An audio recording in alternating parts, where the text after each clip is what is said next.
अस्सलाम वालेकुम। कैसे हैं आप लोग? ठीक ठाक। हमारा अकाउंटिंग सब्जेक्ट जिसके अंदर हमारा बहुत इंपॉर्टेंट टॉपिक चल रहा है एडजस्टमेंट, जो कि सारी क्लासेस के लिए first year second year BCom part 1 BCom part 2 के लिए। अच्छा जी, अब लास्ट क्लास के अंदर हमने एक्सपेंस को स्टार्ट किया था, लेकिन मेरे पास ये रिकॉर्डेड भी है एक्सपेंसेस। ठीक है, एक्सपेंसेस के अंदर हमने पहले ट्रायल बैलेंस क्या लिया था, रेंट एक्सपेंस। अगर ऊपर ट्रायल बैलेंस के अंदर क्या चीज गिवन हो, रेंट एक्सपेंस गिवन हो, वो कितना है 1000। और पहली एग्जांपल ली थी प्रीपेड। सही ना, पहली एग्जांपल क्या ली थी हमने, प्रीपेड ली थी कि प्रीपेड बोलता है 200। स्टेप्स याद है, पहला काम क्या करना है, एक्चुअल निकालना है, और दूसरा काम कंपैरिजन। एक्चुअल कैसे निकालते हैं, ऊपर नीचे पहले एक्चुअल निकालते हैं, कॉमन सेंस है। और दूसरा जब एक्चुअल आ जाए, अब दूसरा कंपैरिजन, किससे, ऊपर जो लिखा है उससे नीचे वाला जो आपने एक्चुअल निकाला, उन दोनों को पढ़ के कंपैरिजन कर रहे होते हैं कि इंक्रीज हो रहा है कि डिक्रीज हो रहा है। जितने से इंक्रीज या जितने से डिक्रीज होता है उससे पास करते हैं, सिंपल रूल करते हैं। क्लियर है? ठीक है, मैं इसको रिपीट करता हूं, फिर इसी से आगे मजीद एग्जाम्पल। तो पहले मैंने लिया एक्सपेंस 1000, साल के एंड में क्या करा, प्रीपेड 200 रुपए। अब पहला स्टेप क्या है, ऊपर नीचे पढ़कर असल निकालना है। और मैंने एक किया, बताइए कि याद है कि पूरा पढ़ना। तो ऊपर क्या लिखा, रेंट एक्सपेंस खर्चा 1000, साल का में कह रहा प्रीपेड 200 रुपए बच गए, तो असल खर्चा कितना, 800। अब इसको माइंड में रखो, 800 रुपए असल खर्चा। ठीक है, दूसरा स्टेप कंपैरिजन, ऊपर और असल को पढ़ना। ऊपर पहले खर्चा कितना था, 1000, असल खर्चा कितना है, 800। बढ़ रहा है कम हो रहा है, कम हो रहा है, कितने से, 200 से, इंक्रीज से पास हो। एक्सपेंस में कमी रूल के तहत क्रेडिट होती है, तो एक्सपेंस क्रेडिट हो गया, तो कंफर्म डेबिट क्या होगा, प्रीपेड। और कितने से हो रहा था, 200 ही होगा। प्रूव करने के लिए मैंने टी अकाउंट भी बना के बताया था कि पहले जो रिकॉर्ड हो उसी का टी अकाउंट बनाओ। एक्सपेंस 1000 तो एक्सपेंस 1000, जबकि दोनों को पढ़ के असल फैसला करो, असल खर्चा एडजस्टमेंट में हुआ क्या है। हमें क्या पता चला, हमें पता चला भाई 200 बच गए हैं, तो इसका मतलब असल खर्चा कितना है, 800। तो मैं क्या करूं कि 800 आ जाए, मुझे 200 से क्रेडिट करना पड़ेगा। देखो 200 से क्रेडिट हुआ, तो एडजस्टमेंट प्रीपेड डेबिट होगा। ये लास्ट में या तो उसको रिपीट भी कर लिया। अब सेम ऊपर वाला यही रखते हैं, नीचे मजीद एग्जांपल को चेंज करते हैं।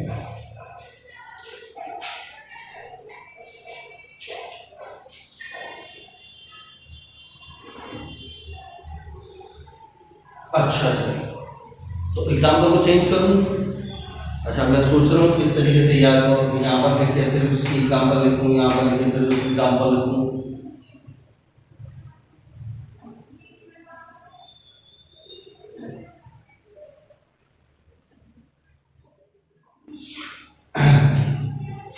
यहां उसके नीचे लिख रहा हूं, सही, ताकि दो चीजें एक साथ समझा।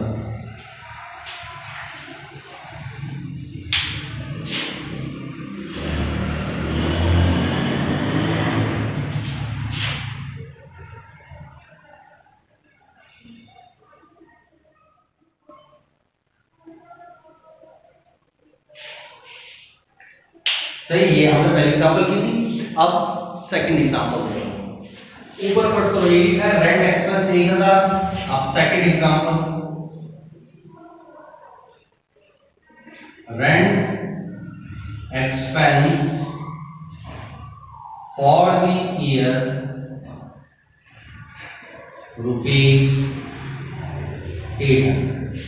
अब इसको भूल जाना, ये नहीं, ये दोनों साथ कर दो। नहीं, सेकंड एग्जांपल ये है, उसको बोलना ये पहली एग्जांपल थी, ये सेकंड एग्जांपल।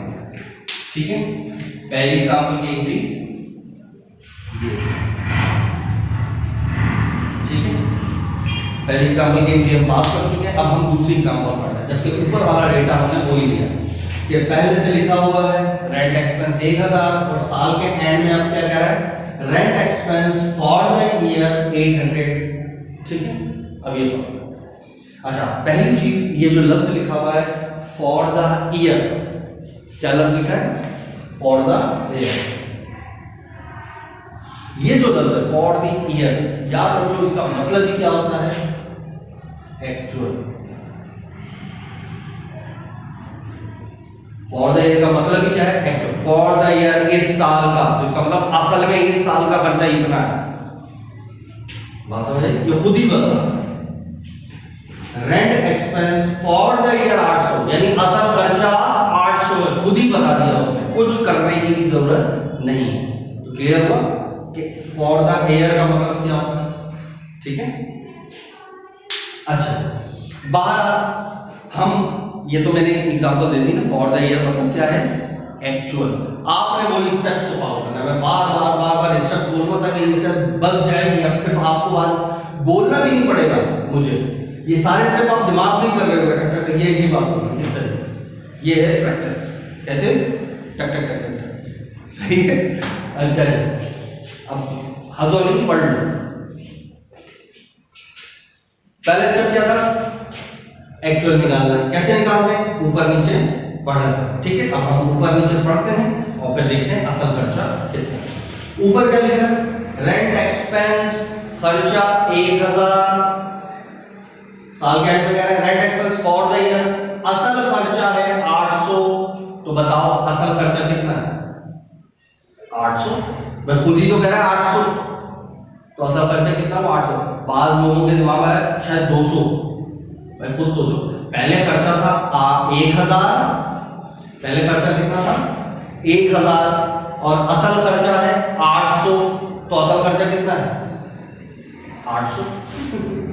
ठीक है भाई, पहले स्टेप यही है ना, क्या निकालना है, असल खर्चा। तो उसूलन तो मुझे इतना डिटेल में जाने की भी जरूरत नहीं पड़ती, जब मैंने यही पढ़ लिया असल खर्चा 800, तो पहला स्टेप यही खत्म हो गया, असल खर्चा पता चल गया 800। ऊपर नीचे पढ़ के असल निकालने की भी जरूरत नहीं, लेकिन फिर भी आपको दिमाग में आ जाए कि मैंने ऊपर और नीचे दोनों बातों को पढ़ना है, ताकि माइंड में आ जाए बातें क्या क्या चल रही है, ठीक है। तो ऊपर पढ़ा, रेंट एक्सपेंस कितना है 1000, साल का एंड में क्या लिखा है, असल खर्चा कितना है 800, तो बताओ असल कितना है 800, इसको माइंड में रख लो, 800 असल हो गया, क्लियर। अच्छा, दूसरा स्टेप क्या था, कंपैरिजन। कंपैरिजन किसका करते हैं, ऊपर और असल, अब कंपैरिजन करते हैं। पहले खर्चा कितना था 1000, असल खर्चा कितना है 800, तो बताओ बढ़ रहा है क्या कम हो रहा है, कम हो रहा है, कितने रुपए 200, खत्म का है, 200 से ही पास हो जाएगी। और एक्सपेंस में क्या हो रही थी, कमी, और एक्सपेंस में कमी क्या होती है, क्रेडिट। तो रेंट एक्सपेंस हो गया क्रेडिट, तो अंडरस्टूड है, डेबिट क्या होगा, प्रीपेड। और अमाउंट क्या था, कितने से हो रहा था कमी, 200 200, यानी सेम इनकी पास हो रही है। दूसरे नंबर पर भी सेम, देखो सिर्फ मैंने अल्फाजों को घुमाया है कॉन्सेप्ट समझाने के लिए। देखो यूं भी बोला जा सकता है, यूं भी बोला, भी देखो सेम हो रही है, सेम अमाउंट हो, क्लियर हुआ। पहले इनकी क्लियर, दूसरी इनकी क्लियर, दो एग्जांपल दे दी मैंने, ऊपर सेम रखा है, क्लियर। आई रिपीट, पहली एग्जांपल, सबसे पहला काम क्या, ऊपर नीचे दोनों को पढ़ना है। ऊपर पढ़ा रेंट एक्सपेंस 1000, नीचे क्या है प्रीपेड, बच गए 200 रुपए। अब ये दिमाग में यार, पहले कितना था रेंट एक्सपेंस 1000, साल के एंड में पता चला 200 रुपए बच गए, तो जब 200 रुपए बच गए तो फिर खर्चा कितना हुआ 800। ये माइंड में रखिए अलग से फटाफट, या असल खर्चा है मेरा 800। अब कंपैरिजन किसका, ऊपर और नीचे, असल का। पहला खर्चा कितना था 1000, असल खर्चा कितना है 800, बढ़ रहा क्या हो रहा है, कम हो रहा है, कितने रुपए 200, बस 80%। एक्सपेंस में कमी क्रेडिट, तो प्रीपेड डेबिट, कितने से वही 200 से, क्लियर। सेकंड एग्जांपल, फिर ऊपर वही क्या है, रेंट एक्सपेंस कितना है 1000, साल के आखिर में क्या है rent expense for the year. For the year का मतलब भी मैंने क्या बता दिया, इसका मतलब ये होता है पूरे साल का असल खर्चा ये है, सही है। तो पहला स्टेप भी क्या होता है, एक्चुअल निकालना। तो जब ये फॉर द ईयर आ गया तो असल खर्चा आपको यही पता चल गया, असल खर्चा कितना है 800, इसको माइंड में रखिएगा। दूसरा स्टेप कंपैरिजन, ऊपर और असल का।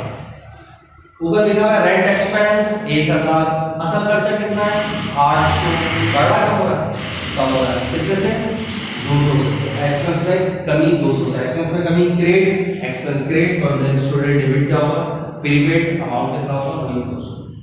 अमाउंट हमेशा वो आएगा, याद रखना, जितने से इजाफा या जितने से कमी आए। दो एग्जांपल हो गए, डन है दोनों, पक्का।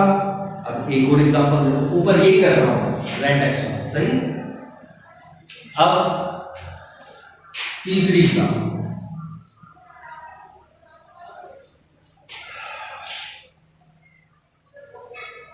रेंट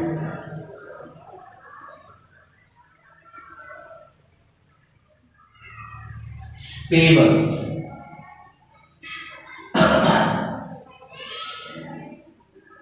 300। पेबल मतलब देने, 300 रुपए मजीद देने, ठीक है, जिम्मेदारी, लायबिलिटी कि मुझे पैसे अदा करने हैं। अच्छा, पेबल की जगह और मैं अल्फाजों में क्या क्या बना सकता हूं, पेबल, एक्रूड,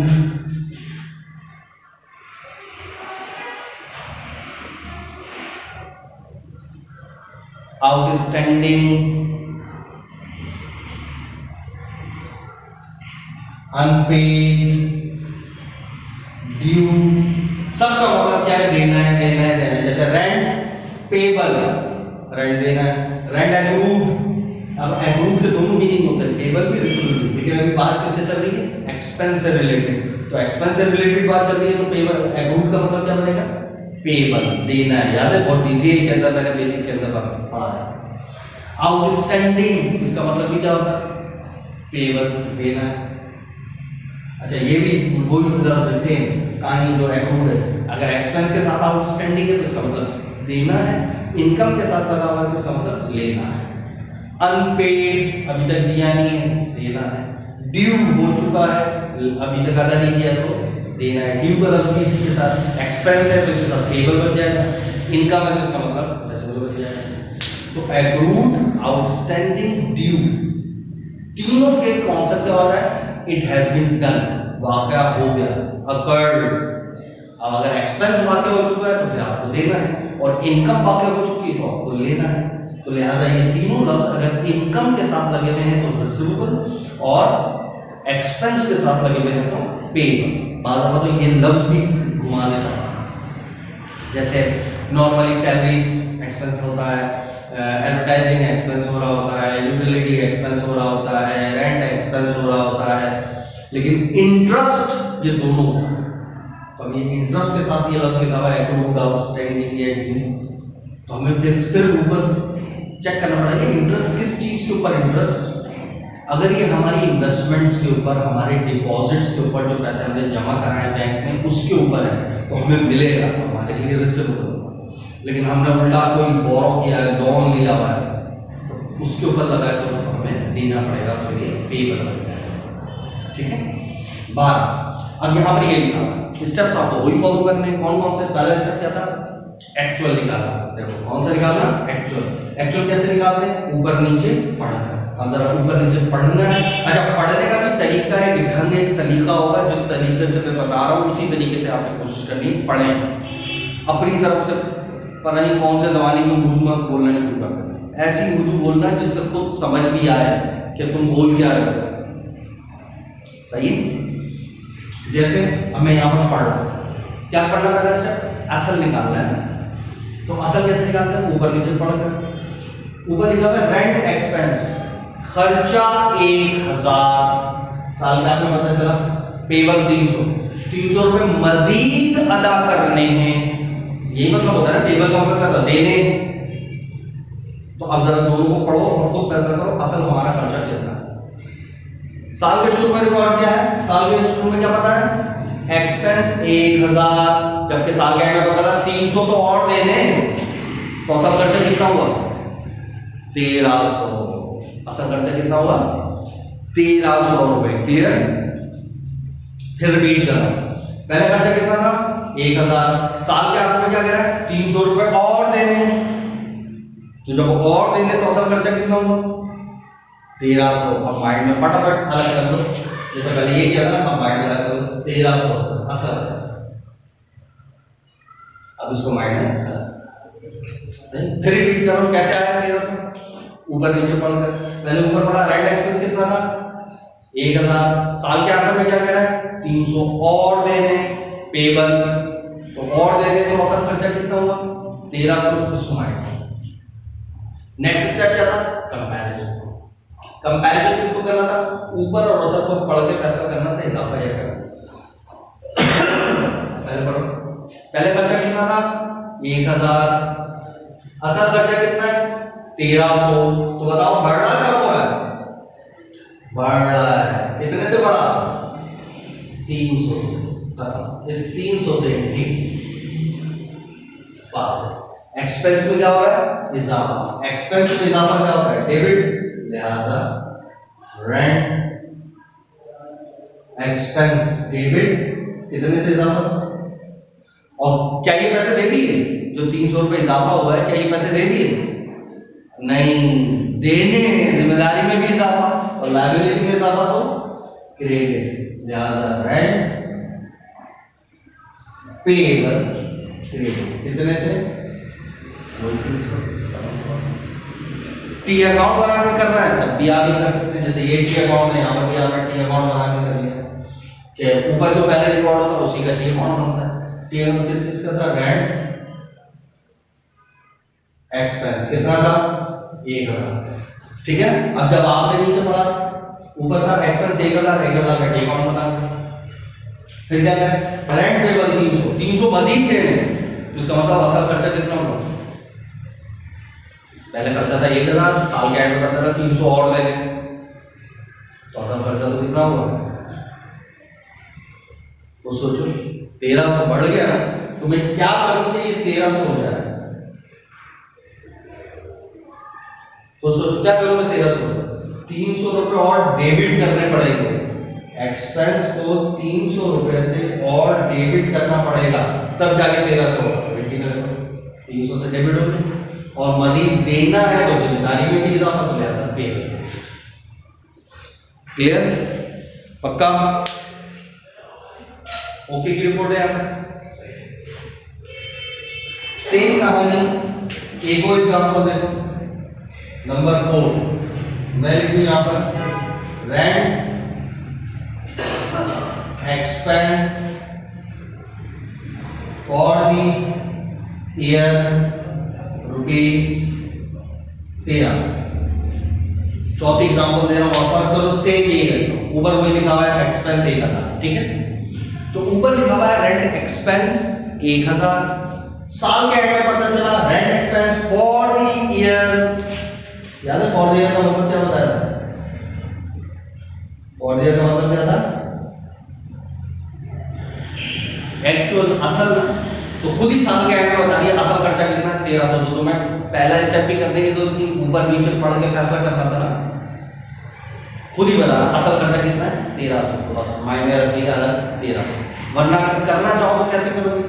पहले खर्चा था 1000, साल के आखिर में पता चला रेंट एक्सपेंस असल खर्चा है फॉर द ईयर 1300, तो खुद बताओ असल खर्चा कितना है, खुद ही बोल रहा 1300, तो बस इसको माइंड में अलग कर दो, असल खर्चा कितना है 1300, ठीक है। दूसरा स्टेप कंपैरिजन ऊपर और असल, पहले खर्चा कितना था 1000, असल खर्चा कितना है 1300, तो बताओ बढ़ रहा है कब हो रहा है?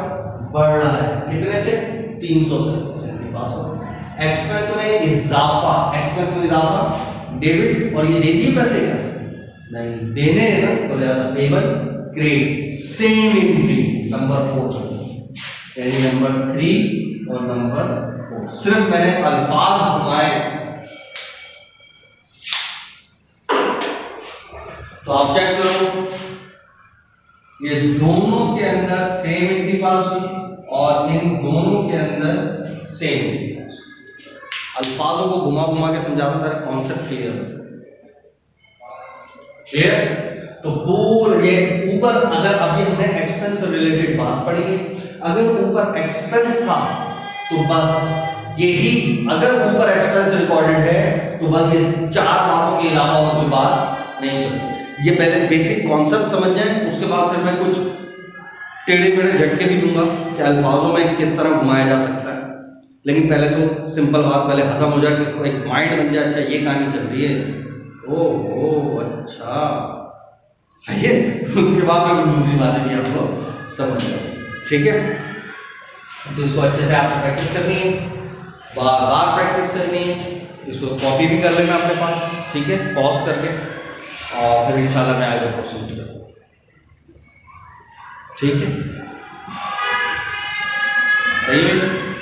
तो उसूल क्या समझ आया? नंबर 1 कंपैरिजन, पहला इनकी असल कैसे निकालते हैं, ऊपर नीचे पढ़ के असल निकालते हैं, उसको माइंड में अलग कर लेंगे। फिर कंपैरिजन, ऊपर और इस असल को पढ़कर फैसला करो कि इजाफा हो रहा है या कमी, बस जितने से इजाफा या जितने से कमी उस अमाउंट से इनके पास हो जाती है। सिंपल रूल कहते हैं एक्सपेंस में इजाफा डेबिट और कमी क्रेडिट, और इसके तरह में ये पढ़ा एक्सपेंस में इजाफा डेबिट था और एक्सपेंस में कमी क्रेडिट, और यहाँ पर नॉर्मल क्या होता है, एक्सपेंस में कमी भी क्रेडिट हो रहा है, तो अंडरस्टूड है प्रीपेड डेबिट हो रहा होगा, सही है। अच्छा, यहाँ पर एक्सपेंस में इजाफा, एक्सपेंस में इजाफा डेबिट, तो ये पैसे दिए नहीं थे तो पेबल क्रेडिट, सही है। तो ये याद रखें, जब एक्सपेंस में कमी हो रही होती है तो प्रीपेड में इजाफा हो रहा है, सही है।